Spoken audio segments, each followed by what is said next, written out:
Welcome back to our class on Old Testament backgrounds. We have now almost come to the end of our chronological part of the class.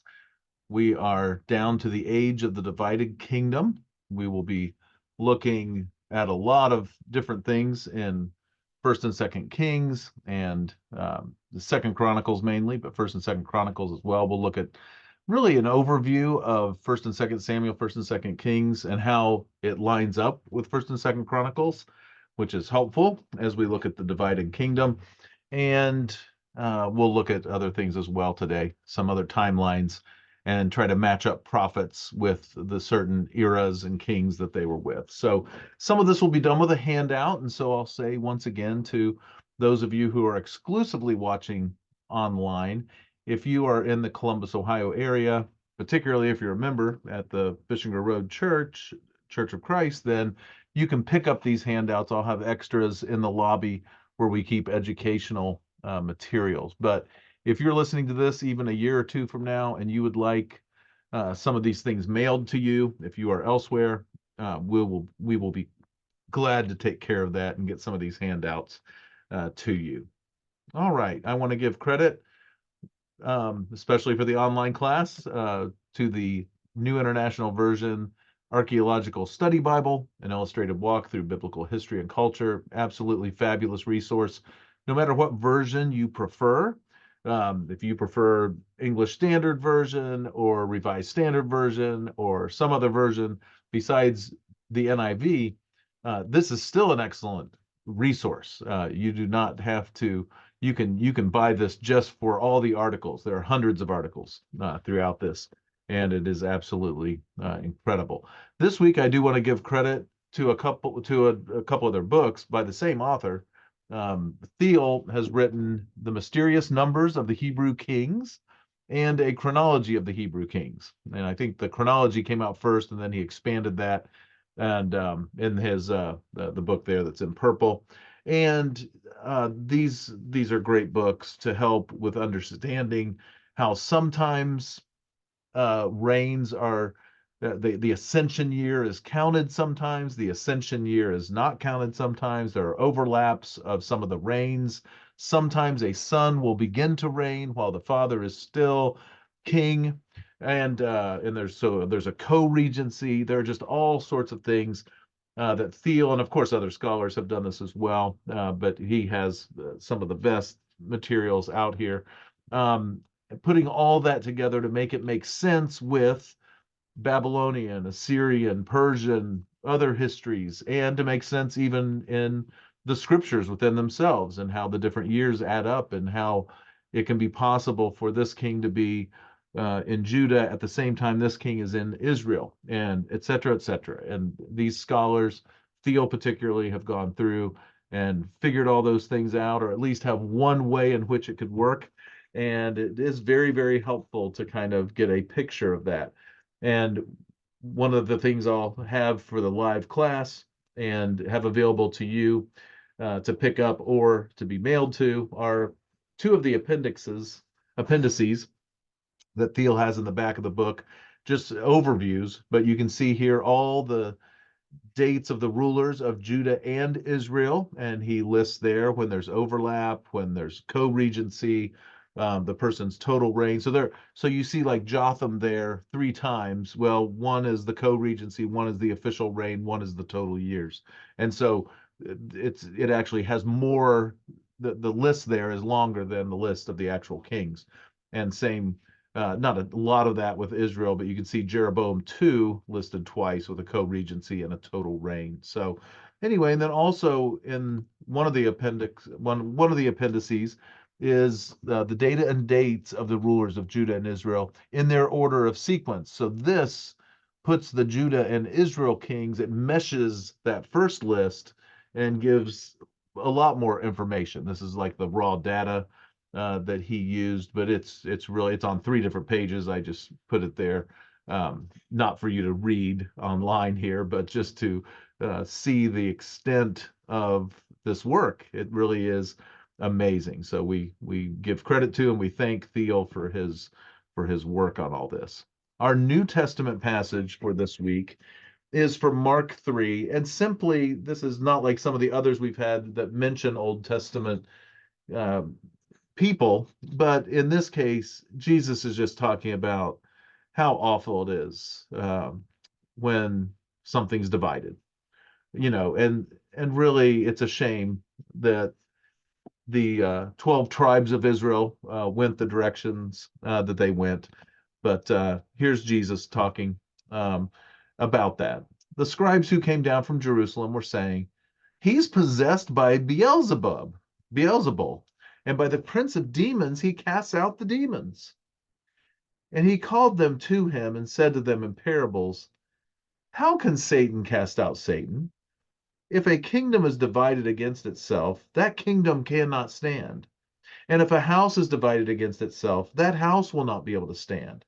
And if Satan has risen up against himself and is divided, he cannot stand, but is coming to an end. But no one can enter a strong man's house and plunder his goods unless he first binds the strong man. Then indeed he may plunder his house. Truly I say to you, all sins will be forgiven the children of man, and whatever blasphemies they utter. But whoever blasphemes against the Holy Spirit never has forgiveness, but is guilty of an eternal sin. For they were saying he has an unclean spirit. So Jesus talks very explicitly here about the downfall of being divided. We need to stay united. And God's family, his church, his people, we need to be united. Jesus prayed for that in his high priestly prayer in John 17. Jesus talked about the love that we are to have for one another in John 13 and many other places, and how this is the way in which the world will know that this stuff is all real, that this is a real way to live, that the Father sent the Son, that that that what we are proclaiming is real. And the opposite is not stated and may not be totally true, but it really gives the world the right to deny the truth when we are not loving and we are not unified. So let's not be divided as God's people today. All right, so we have our big giant outline up here that goes from approximately the year 4000 BC up to the time of Christ. We see that um, Abram was born in about 2166, Jacob born right around 2006, and I have added the flood in there, and that is 2348. We kept, and some people say 2448, put it 100 years earlier. But we'll go with this. This is the traditional date for the flood. And then we see when Joseph dies, of course, there are approximately, and of course, the Israelites have already been there for a little bit, but we have the 400 years of captivity. The Exodus takes place in 1446. So to ballpark things, you could say Jacob was born in 2000, Moses born really close to 1500, and then the Exodus at 1450-ish. David's reign does cross the 1000 BC mark, so that's a great way to remember when David and, of course, Saul before him, Solomon after him, when all that took place. We have the fall of Israel in 722 and the fall of Jerusalem in 586. And so just some general dates for us to keep in mind as we read the Old Testament to kind of keep our minds together with this. So we have the United Kingdom, which we talked about last week, ranging from about 1050 to 930. The divided kingdom runs from 930 to 586 for the southern kingdom, for Judah. But of course, the kingdom is now divided, and so the northern kingdom does not last nearly as long and runs from 930 to 722. And then I will just note the post-exilic time, 539. There were several waves of people who went back to what was the promised land. And it was probably about 80 years after that date when Ezra went back, and then another 10 years before Nehemiah went back with those waves of individuals to rebuild the temple and the walls. So anyway, some neat stuff for us to look at there. So what I want to do now is kind of walk through the overlap of Samuel and Kings, which just run chronologically right after each other. First Samuel, Second Samuel, First Kings, Second Kings, and then the Chronicles was written almost assuredly later and kind of summarizes, but gives a lot of details in some places, but goes through really the history of all of Israel. Um, in just two books, so First and Second Chronicles. So let's take a look at how these things overlap, and you'll see the emphasis on the United Kingdom, the emphasis on David particularly as we go through this, and the emphasis on the Southern Kingdom, which is the one of course, the line through which Jesus came, as we look at Chronicles. So first we have a bunch of genealogies in the book of First Chronicles. It includes Saul's genealogy in chapter 8, but then it jumps to Levitical genealogies. It does some other things. So really, from 1 through 9, it goes from Adam and Eve up till the time of the kings. So that takes place at the beginning of First Chronicles, whereas First and Second Samuel, First and Second Kings begins really with an emphasis on Samuel. So Eli technically first, but as far as main character, and Samuel is part of almost the entire book. So chapters 1 to 25. Saul comes into play in chapter 9 and goes all the way to chapter 31, where he dies in that chapter. And First Chronicles does talk about Saul for a little bit, just chapter 10, and just his reign and then the death of Saul and his sons. So that takes place in chapter 10. Next, we have David. And so David is the main character, and you see all that overlap in First Samuel. Samuel and David overlap for 9 or 10 chapters. Saul and David overlap for the whole second half of the book, from chapters 16 to 31. And Saul does not die until chapter 31. And so David has been anointed by Samuel to be the next king, but there's a lot of stuff that takes place before that actually happens. Second Samuel, the whole of the book is David. He is king throughout the whole book, well, or becoming king of the different parts of Israel, and then finally the whole of Israel. But he is the one. He is the main character of Second Samuel and the first couple chapters of First Kings. So we see a huge chunk of First and Second Samuel, First and Second Kings belongs to David. And so in the Chronicles, David is the whole second half or second 2/3 of First Chronicles. So plays a major role in that. And if you're just wanting a nice, easy way to remember how things go, Solomon is king at the beginning of Second Chronicles. So that's where they divided those two books, which would have been one big composition in reality, but divided into two scrolls. And we continue to have them in two books. So Solomon is next.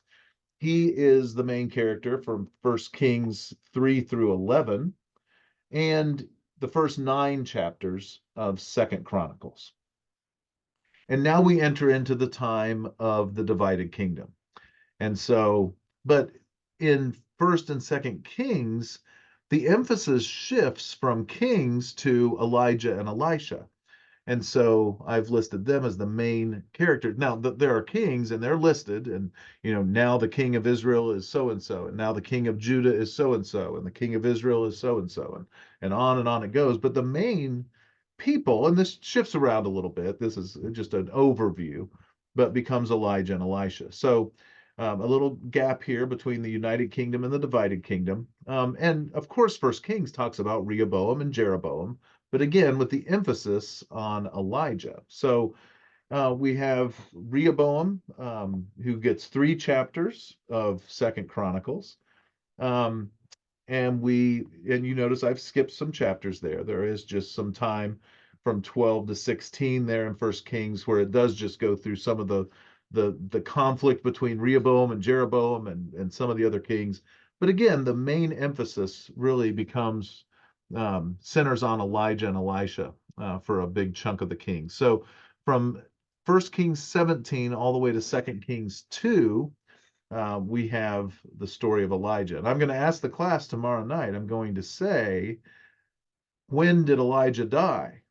And someone will say something, or maybe they'll catch it right away. But of course, Elijah did not die. He ascended into heaven. He did not have to die like most people, kind of like Enoch back in the days of the early part of Genesis. So very interesting there. So what Chronicles does is go through the kings of the southern kingdom, goes through the kings of Judah, mentions occasionally a king of Israel, but doesn't even mention when Israel was taken into captivity. This really centers on the southern kingdom. It really centers on Judah, and I'm only listing the different kings that get more than one chapter because just again an overview. So King Asa has 3 chapters, 14, 15, and 16. And then Jehoshaphat, 17 through 20. So 4 chapters that center in on Jehoshaphat. And Elisha comes into play during his reign. So Elisha takes center stage in 2 Kings 2 to 13. So quite a chunk of 2 Kings. We really almost have more concerning Elisha than Elijah. We normally think of it not in that way. We think of Elijah as primary, and he was Elisha's mentor. He was the one that Elisha trained under, but Elisha has more chapter text in our Old Testament. Next, we have Joash, who has 2 chapters devoted to him in Second Chronicles. Then Hezekiah with 4 chapters there, centering around him. And of course, while Hezekiah is reigning in the south, we do have the fall of Israel. The last king of Israel is Hoshea, Hoshea, and it's in Hoshea's 3rd year reigning that Hezekiah becomes king of Judah, king in the south. Then we have Josiah, the next king that has more than 1 chapter. And of course, many kings just have little sections of chapters, not even a full chapter. But Josiah, 34 and 35. And then finally, we have the fall of Judah. That is the last chapter of 2 Kings, which is 25. And it is the last chapter of 2 Chronicles. So pretty interesting here. We see that David has the majority of the text in both of these different setups, the Samuel King setup and in the Chronicles setup. He has the largest chunk of emphasis, and the United Kingdom has way more of an emphasis than the divided kingdom. And when we get to the divided kingdom in the Samuel King's way of putting it together, 2 of the prophets, Elijah and Elisha, who don't have their own books, really have kind of their own book there in 2 Kings. So this was helpful to me. Hopefully it'll be a little bit helpful to you as if you struggle kind of getting the chronology, if you struggle kind of putting everything together with our Bibles. So I'm going to show you a chart from a class that I taught. It's been a few years ago, I think, but it was on 1st and 2nd Kings. And I'm just putting this up to show the complexity of trying to keep track of who is who. So it may not seem super difficult at first, but one of Jehoshaphat's kids is Jehoram, and Jehoram was king of Judah. Well, you'll notice that one of Ahab and Jezebel's kids was Jehoram, and it's not the same one. And so, but he was the king of Israel for 12 years, we're told. Jehoram of the south reigned for 8 years. So that's confusing just in and of itself. But to make it more confusing, Athaliah, the daughter of Ahab and Jezebel that you see up there on the Israel side, that is the same one that married Jehoram. So she had a brother, Jehoram, and she married Jehoram of the south. So just to make it a little more confusing. adding to it. So we have two Jehorams, one in the north, one in the south, both reigned in their particular place. We also have two Ahaziahs. Ahab and Jezebel had a son, Ahaziah, that reigned 2 years in Israel, but he died without heirs. And that's why Jehoram became king. Well, the Ahaziah that was part of the Judean line married, he was the son of Athaliah and Jehoram of the south. And so technically a grandson of Ahab and Jezebel. So just kind of wild. But this Ahaziah, he only reigned 1 year, killed by Jehu. We're going to see Jehu, son of Nimshi, down there on the right in just a second. Athaliah, daughter of Ahab, so the daughter of the king of Israel, usurped the throne of Judah. She was the ruler of Judah for 6 years. She murdered all the kids of Ahaziah except for one.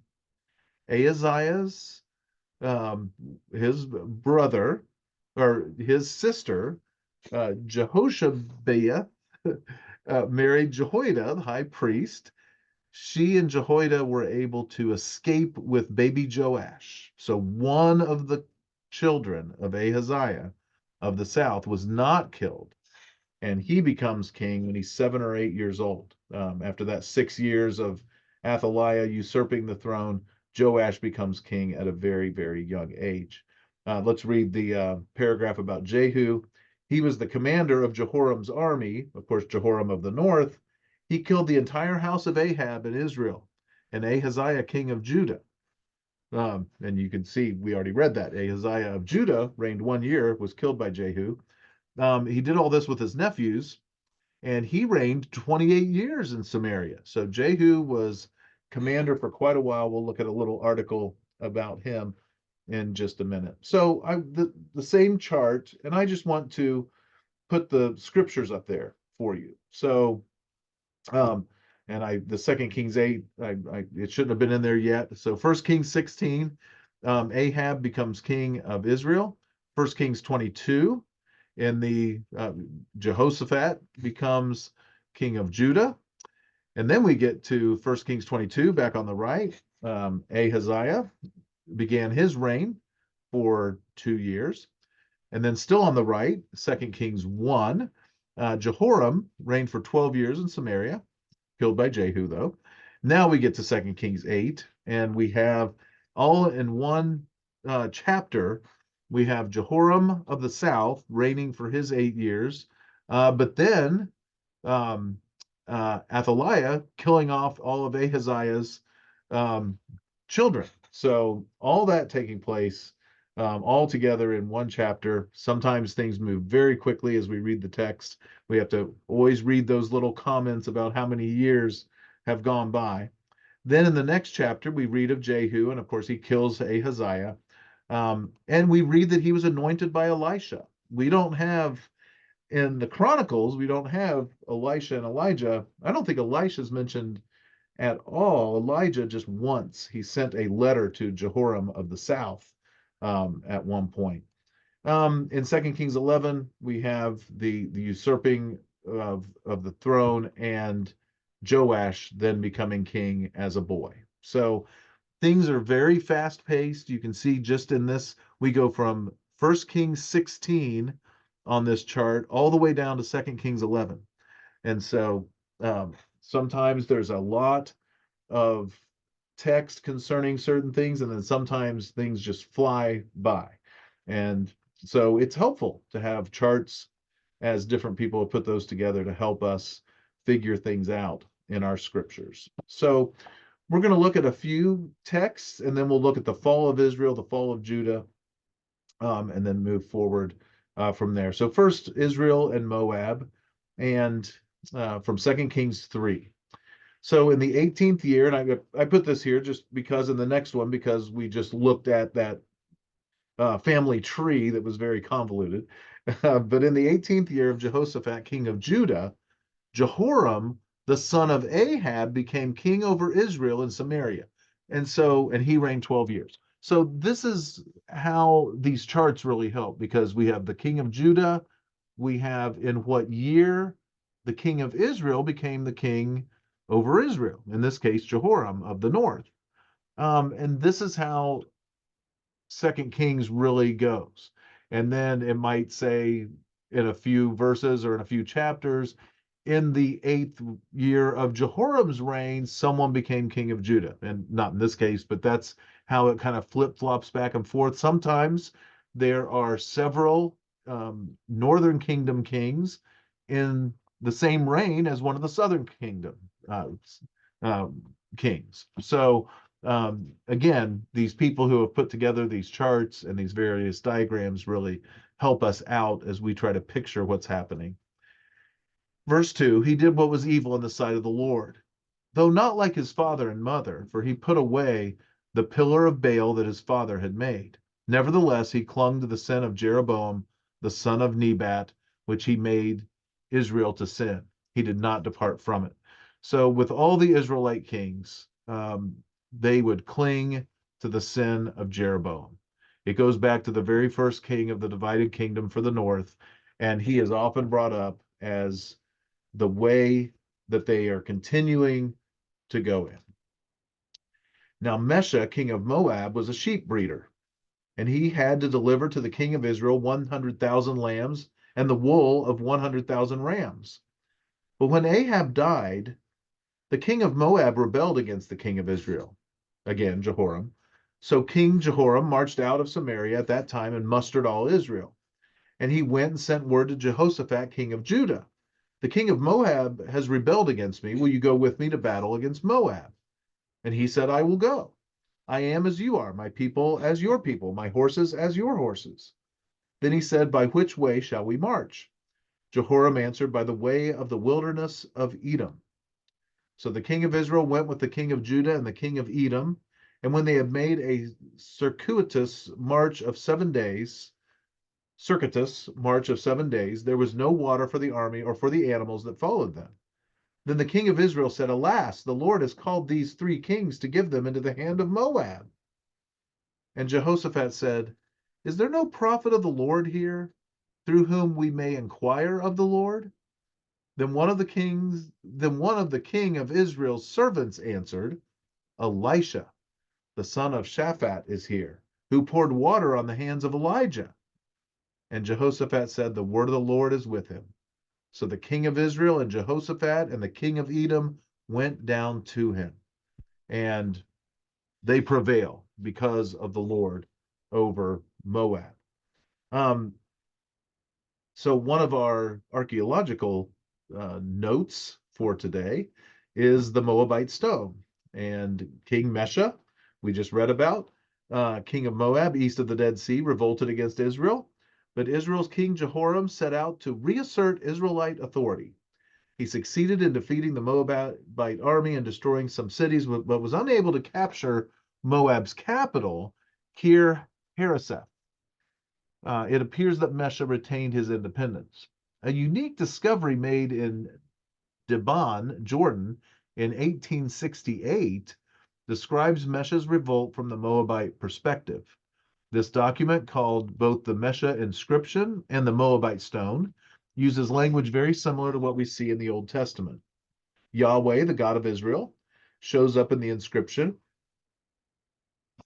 as does Chemosh, the national god of Moab. Mesha describes how Omri of Israel oppressed Moab and attributes Moab's suffering to the displeasure of Chemosh. He claims to have been inspired by Chemosh to rise up and deliver Moab, indicating also that he slaughtered the entire town of Nebo, which he proceeded to put under the ban. Holy war, as you see in the note down there. The Old Testament assertion that Mesha raised sheep is corroborated by a statement by Mesha to the effect that he brought flocks to the house of Baal Maon. The Stela notes that the tribe of Gad was living in Ataroth, as mentioned in Numbers 32-34. In addition to Ataroth, 12 other Moabite towns are mentioned in the inscription. These same towns are described in the Bible as being located in Moab. Several of them are mentioned by the prophets Isaiah, Jeremiah, and Ezekiel as part of their predictions of the downfall of this ancient kingdom. Some scholars believe that the stela also has a reference to the house of David, but this interpretation has not won universal acceptance. And that is not the case, of course, with the one we looked at last week, which surely talks about the house of David. All right, so the Moabite stone is very, very important in archaeological, as an archaeological find. So I thought it would be good for us to read a little bit about Moab. We'll look at the Moabites, of course, as we look at the peoples of the Old Testament in the month of February. And then another passage from Second Kings is in chapter 10. Jehu has quite a bit of text, even in Second Chronicles, as we noted. And so let's look at this passage from Second Kings, chapter 10.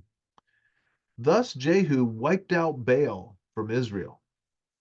But Jehu did not turn aside from the sins of Jeroboam, the son of Nebat. So we have Jeroboam mentioned once again as the instigator of the idolatry of the northern kingdom, which he made Israel to sin. That is, the golden calves that were in Bethel and in Dan. And the Lord said to Jehu, because you have done well in carrying out what is right in my eyes, and have done to the house of Ahab according to all that was in my heart, your sons of the fourth generation shall sit on the throne of Israel. But, verse 31, Jehu was not careful to walk in the law of the Lord, the God of Israel, with all his heart. He did not turn from the sins of Jeroboam, which he made Israel to sin. So just a note, when you list the kings of Judah and the kings of Israel, there is not one king of Israel that's described as good. The southern kingdom, not many, but there were highlights as we go through the list of the kings of Judah. Continuing on with this passage. In those days, the Lord began to cut off parts of Israel. Hazael defeated them throughout the territory of Israel, from the Jordan eastward, all the land of Gilead, the Gadites, the Reubenites, the Manassites, from Aroer, which is by the valley of the Arnon, that is Gilead and Bashan. Now the rest of the acts of Jehu and all that he did and all his might, are they not written in the book of the Chronicles of the kings of Israel? So Jehu slept with his fathers, and they buried him in Samaria. And Jehoahaz, his son, reigned in his place.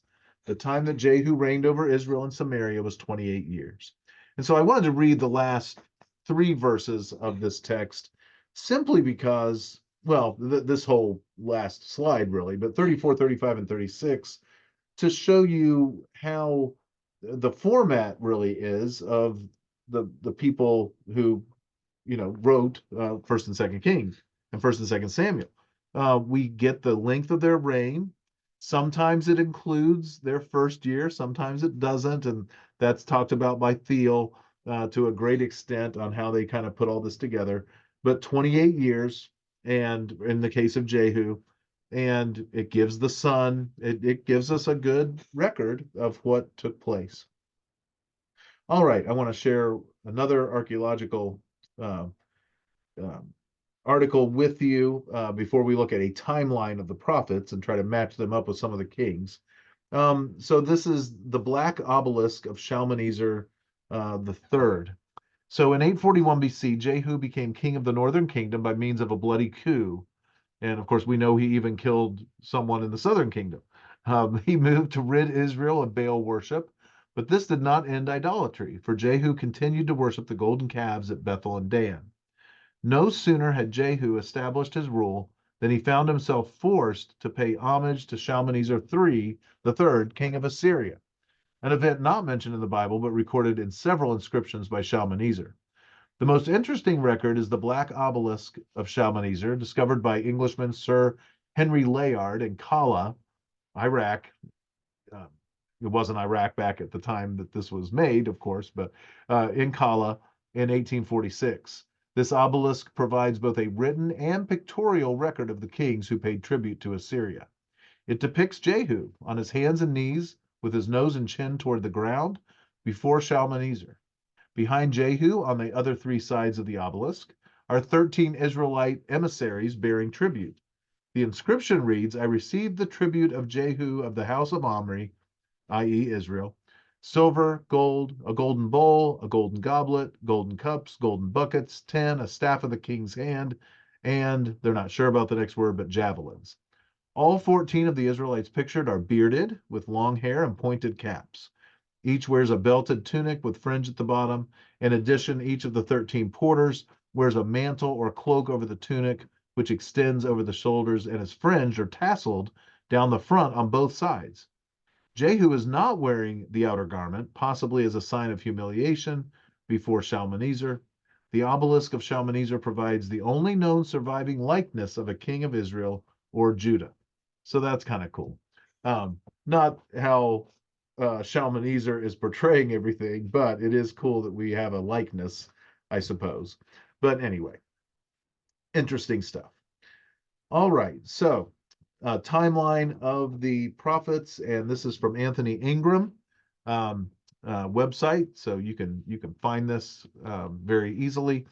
And you notice it goes from the time of Saul's reign down to about the year 400, this timeline. So we see the United Kingdom, and then the kings of Judah are up there at the top, and the kings, or the kings of Israel are up there at the top, the kings of Judah right below that. And so the kings of Judah: Rehoboam, Asa, Jehoshaphat, Jehoram, Joash, Amaziah, Uzziah, Jotham, Ahaz, Hezekiah, Manasseh, Josiah, Jehoiakim, Zedekiah, and then Zerubbabel was kind of a governor slash, I mean, they had been taken into exile, but Nebuchadnezzar set up a leader for the area to keep things under control.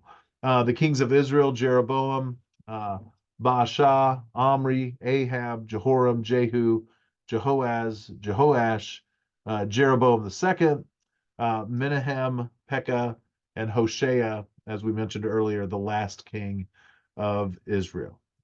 This has it at 720 when Israel falls. I've seen 722, 723, now here 720. And the fall of Jerusalem is listed as 585. Normally people look at it as 586. Obviously, when we're looking at 2,600 years ago, it's okay to be a little bit, 1 year or two is okay. For me, some people it's not. So I understand. People want to get it right. So here we see the books of the prophets. We see the major prophets: Isaiah, Jeremiah, Ezekiel, and Daniel, and then the 12 minor prophets. And this is pretty easy to kind of see where their timeline is. What I will do, I'll on the other, I have some other charts, and I'll make sure they're available that show who was with whom.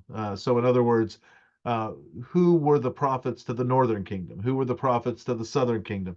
Who were the prophets? Of course, you can see during the exile. That would be Daniel, Ezekiel, and Haggai and Zechariah. Actually, kind of post-exilic for Daniel and Ezekiel and Zechariah, Haggai, and of course Malachi, the last one there.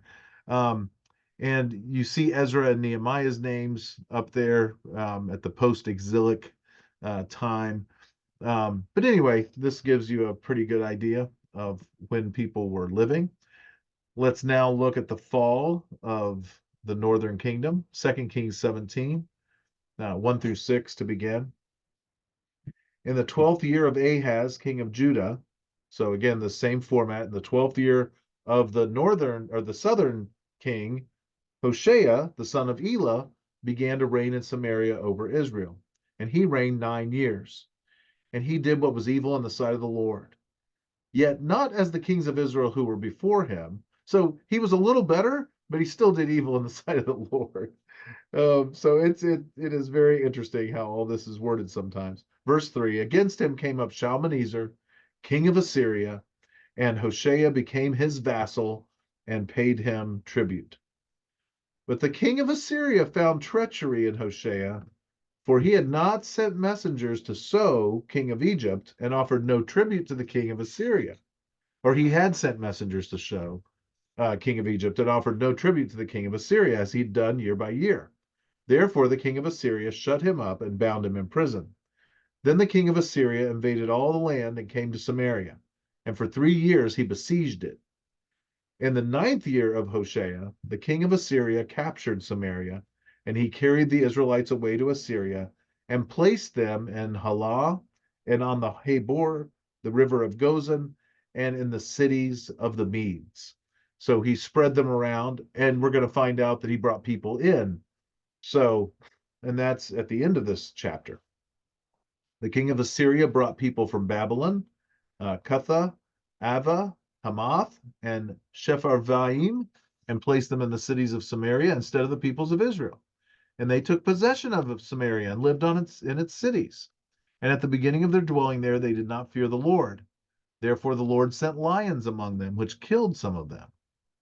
So the king of Assyria was told, the nations that you've carried away and placed in the cities of Samaria do not know the law of the God of the land. Therefore he has sent lions among them, and behold, they are killing them, because they do not know the law of the God of the land.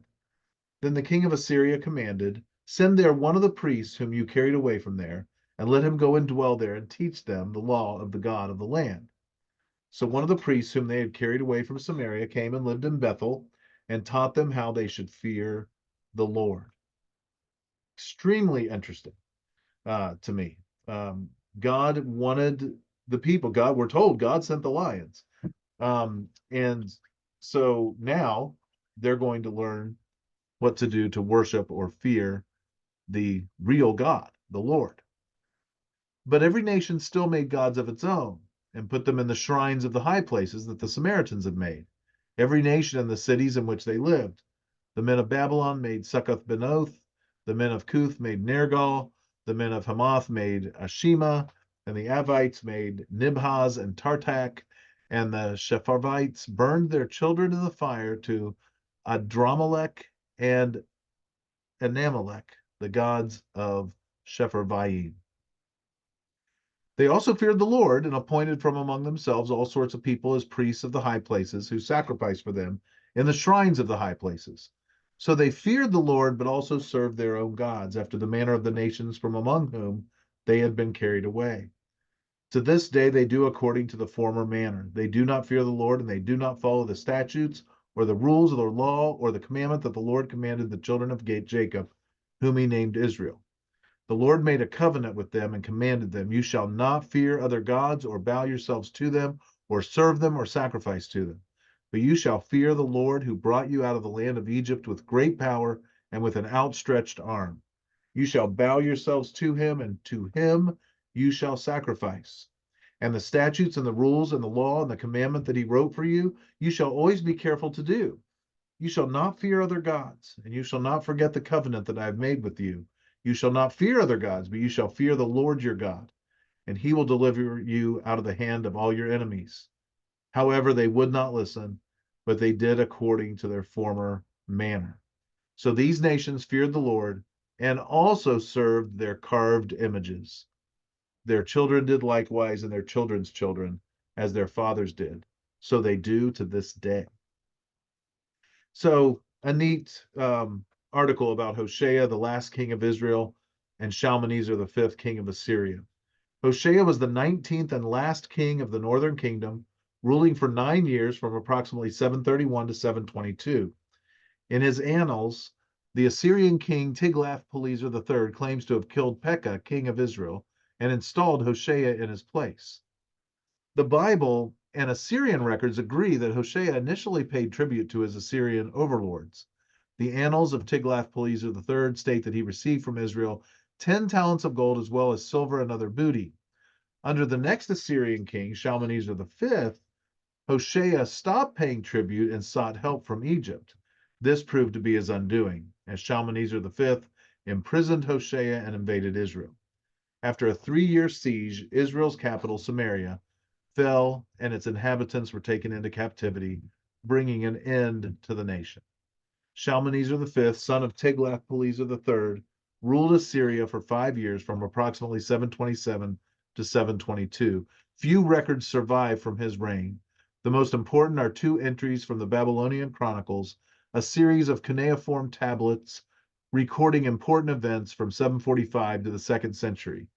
For the year 727, the chronicle states that on the 27th of the month Tebet, Shalmaneser ascended the throne in Assyria and destroyed Samaria. The next entry for 722, 5 years later, we'll note, records that Shalmaneser died 5 years later, again in the month of Tebet. So interesting stuff there, and the way that all these things line up with the ancient Near Eastern histories that surrounded God's people. Everything has been found to mesh, which is awesome. And as they find more archaeological things, as they dig, it even gets more. Um, it continues to make the Bible what we already know, but proves it to be accurate historically. All right, so the fall of Judah, the southern kingdom. Therefore, he brought up against them the king of the Chaldeans, who killed their young men with the sword in the house of their sanctuary, and had no compassion on young man or virgin, old man or aged. He gave them all into his hand. And all the vessels of the house of God, great and small, and all the treasures of the house of the Lord, and the treasures of the king and his princes, all these he brought to Babylon. And they burned the house of God, and broke down the wall of Jerusalem, and burned all its palaces with fire, and destroyed all its precious vessels. He took into exile in Babylon those who had escaped from the sword, and they became servants to him and to his sons until the establishment of the kingdom of Persia, to fulfill the word of the Lord by the mouth of Jeremiah, until the land had enjoyed its Sabbaths. All the days that it lay desolate, it kept Sabbath, to fulfill 70 years. This is just a little piece of the story. We read so much more in the book of Jeremiah. He is called the weeping prophet because he had to witness all this, and he was begging the people to repent, and they would not repent. They did not believe there was going to be any trouble.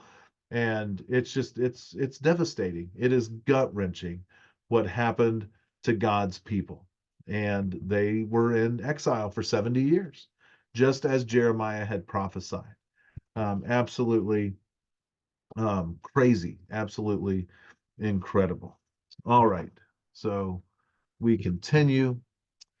Want to look at the timeline again and just notice the chunks of scripture. We've already kind of looked at this, but now just with a stretch. So the United Kingdom runs from 1 Samuel 10 to 1 Kings 11. So all half of 1 Samuel, of course, the chapters 1 through 9 center in on Samuel. Saul becomes king in 1 Samuel 10. So the United Kingdom, 1 Samuel 10 to 1 Kings 11. So through all of 2 Samuel and halfway through 1 Kings. And the corresponding text in Chronicles is 1 Chronicles 8 to 2 Chronicles 9. The divided kingdom for Judah, 1 Kings 12 to 2 Kings 25, and then 2 Chronicles 10 to the end. For Israel, 1 Kings 12 to 2 Kings 17. And then in 2 Chronicles, Israel's not really mentioned much. And so the king of Judah, where Hoshea time-wise would be chapter 28. But really Israel is not talked about in 2 Chronicles, as we've kind of already noted. So a few more passages for us to look at. Want us to look at Ahab and Ben-Hadad from 1 Kings chapter 20. So we're going back in time a little bit to Ahab's reign. And he did some good things. The Lord was with him some. Even these Israelite kings who were so terrible, every now and then they would call out to the Lord with real faith, it seems, and they would get help. And so Ben-Hadad had already been defeated by Ahab in the fall or the summer before. I can't remember the exact timing. But Ben-Hadad thought, you know what, their God, he can only help Israel if we're in the mountains. He won't be able to help them if we're in the plains. And so in the spring, Ben-Hadad mustered the Syrians and went up to Aphek to fight against Israel. And the people of Israel were mustered and were provisioned and went against them. The people of Israel encamped before them like two little flocks of goats, but the Syrians filled the country. And a man of God came near and said to the king of Israel, "Thus says the Lord, because the Syrians have said the Lord is a God of the hills, but he is not a God of the valleys, therefore I will give all this great multitude into your hand, and you shall know that I am the Lord. So the Lord was still willing to be with this northern kingdom group and Ahab, but they just never really got it, did they? They encamped opposite one another for 7 days. Then on the seventh day, the battle was joined. And the people of Israel struck down of the Syrians 100,000 foot soldiers in one day. And the rest fled into the city of Aphek, and the wall fell upon 27,000 men who were left. Ben-Hadad also fled and entered an inner chamber in the city. And his servants said to him, Behold, now we have heard that the kings of the house of Israel are merciful kings. Let us put sackcloth around our waists and ropes on our heads and go out to the king of Israel. Perhaps he will spare your life. So they tied sackcloth around their waists and put ropes on their heads and went to the king of Israel and said, Your servant Ben-Hadad says, Please let me live. And he, Ahab, the king, does he still live? He is my brother. Now the men were watching for a sign, and they quickly took it up from him and said, Yes, your brother Ben-Hadad. Then he said, Go and bring him. Then Ben-Hadad came out to him, and he caused him to come up into the chariot. And Ben-Hadad said to him, The cities that my father took from your father I will restore, and you may establish bazaars for yourself in Damascus, as my father did in Samaria. And Ahab said, I will let you go on these terms. So he made a covenant with him and let him go. And this infuriates the Lord. Ben-Hadad was not to live. This was not the way this was supposed to go. Ahab was unwilling to do what the Lord wanted. Calling out, the Lord said, they're being arrogant. They think I can't fight in the plain. I'm going to show them that I can. And Ahab still does not give in to the Lord. The next article talks about Ben-Hadad 1 and 2. Probably this was Ben-Hadad 2 that was defeated by Ahab twice. There's also a Ben-Hadad the third.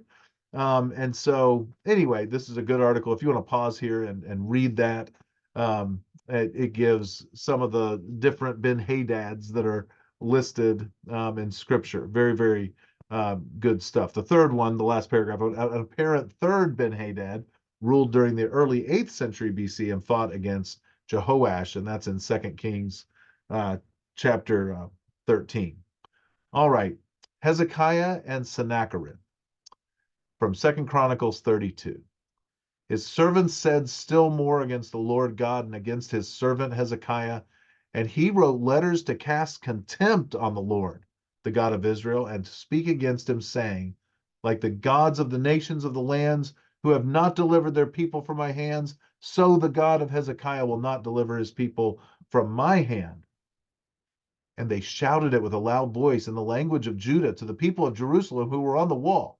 They had them, they had besieged the city, but they had not defeated them, to frighten and terrify them in order that they might take the city. And they spoke of the God of Jerusalem as they spoke of the gods of the people of the earth, which are the work of men's hands. Then Hezekiah the king and Isaiah the prophet, the son of Amoz, prayed because of this and cried to heaven. And the Lord sent an angel who cut off all the mighty warriors and commanders and officers in the camp of the king of Assyria. So he returned with shame of face to his own land. And when he came into the house of his God, some of his own sons struck him down there with the sword. So the Lord saved Hezekiah and the inhabitants of Jerusalem from the hand of Sennacherib, king of Assyria, and from the hand of all his enemies. And he provided for them on every side. And many brought gifts to the Lord to Jerusalem and precious things to Hezekiah, king of Judah, so that he was exalted in the sight of all nations from that time onward. Hezekiah was one of the good kings. This is interesting what the Sennacherib prism says, and it's accurate. Sennacherib does not claim to have captured Jerusalem. The picture at the top on the prism is of him capturing Lachish, which is near Jerusalem. But let's read this article. Upon his ascension to the Assyrian throne, Sennacherib had to quell numerous revolts throughout his domain. The Sennacherib prism a monumental text recorded in Akkadian, recounts his campaign to the region now known as Palestine in 701 BC. Comparing biblical accounts to Assyrian annals and other archaeological data helps us to make sense of the sequence of events. Second Chronicles records a massive invasion against the cities in Judah, and Sennacherib in his prism claims to have laid siege to 46 of Hezekiah's fortified walled cities and surrounding towns. Archaeological data supports these accounts, with evidence of widespread destruction throughout Judah, at Beersheba and Lachish. The prism describes in general terms Sennacherib's advance through the coastal cities of Phoenicia and Philistia toward Jerusalem. This ferocious assault, in which he slew nobles who had provoked rebellion and hung their bodies on watchtowers, vividly illustrated the threats made by the Assyrian messengers. Even so, Sennacherib never claimed to have captured Jerusalem, but rather to have shut up Hezekiah in Jerusalem like a bird in a cage. This boast tactfully admits his failure to capture Jerusalem and agrees with the biblical account. So that's really pretty cool. As I mentioned a few weeks ago, as we move forward in time, there is just so much more archaeological evidence, so many more records and annals and chronicles of different things from these different nations. Pretty neat. Well, next week we will end our chronological look at all this, and we'll turn then in February to look at the various peoples. And of course, we will be looking at many more Old Testament texts as we do this. So next week, Judah alone, which we've looked at some of that today. We even looked at them being the last chapter of Second Chronicles, but we will look a little bit at that again, Judah alone and the exile. So we'll look at the rest of the Old Testament from a chronological perspective next week. May the Lord continue to bless us and keep us as we study his great word.